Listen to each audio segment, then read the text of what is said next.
ہم کریں گے ہر مظلوم کی حمایت۔ السلام علیکم، میں ہوں حورین فاطمہ اور آپ دیکھ رہے ہیں حمایتی نیوز HD چینل۔ نظر ڈالتے ہیں آج کی اہم خبروں پر۔ ٹنڈوجام کے قریب واقع گاؤں حاجی دلی جان کھوسو میں زرعی زمین پہ چچاؤں کی جانب سے مبینہ قبضے کے خلاف متاثرہ بھائیوں نے ٹنڈوجام میڈیا سینٹر کے سامنے احتجاجی مظاہرہ کیا۔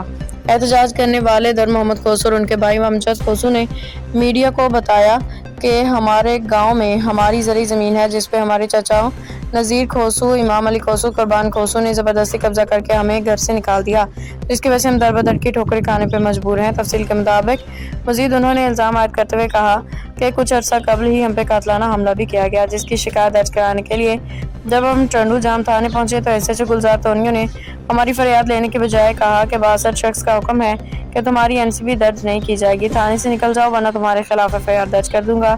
اب بھی ہمیں مختلف جھوٹے مقدمات میں پھنسائے جانے کی دھمکیاں دی جا رہی ہیں۔ متاثرہ افراد نے IJ سندھ وزیر اعلیٰ مراد علی شاہ، صوبائی وزیر شرجیل انعام میمن سے اپیل کی ہے کہ اس معاملے کا نوٹس لے کے ہمیں یتیموں کو انصاف فراہم کیا جائے۔ بصورت دیگر ہمیں دونوں بھائیوں کو کچھ ہوا تو اس کی ذمہ دار ہمارے چچا اور ان کے ساتھی ہوں گے۔